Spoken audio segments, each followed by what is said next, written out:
So addiction is a disease. Tobacco addiction is a disease. There is no two doubts on that. There is never a doubt in any of our brains, and it should not be, we should not leave a doubt like that in anybody's brain who we touch or whose lives we are coming across. Craving, compulsion, loss of control, continued use despite consequences, and chronic use. So, despite consequences, knowing if I'm standing in a train and I'm going to be smoking where I'm not allowed to be doing that, I might be behind bars. I'm in a petrol station. I might set fire to the whole station. I don't care a damn. What do I care? I need it. So that's how it is. I am willing to go that risk, and I'm willing to do anything. It doesn't matter. So addiction is a chronic, progressive disease. Progressive. Friends, please remember it is not going to remain the same. Hence, we say nip it early. Don't allow it to start. And if it starts, get rid of it as soon as possible. We don't say wait till 13 years, wait till 18 years, come back when you're older. I'm sure you'll understand it better. No, it's a progressive disease characterized by physical and psychological symptoms. All right.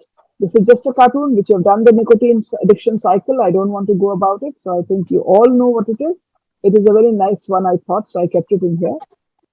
This is an important slide. This is your lifeline because you have to understand how we have come into a standardized approach. Why it is standardized? Because there's a way you have to handle it. It's like a flow chart almost. It is personalized. Why is it personalized? Because each person, as I said, has a different history, different way of metabolizing, different cues, different way of handling, different reward pathways, different stress mechanisms. So the hedonistic dysregulation which is happening for each person is different. How we have to understand each person and how we have to balance what we are going to take care of is going to be pharmacotherapy, behavioral approach, how we are going to manage the, let me not look at this first, let me just tell you about the physical addiction, the social part, and the psychological component. So psychological component, how will you handle?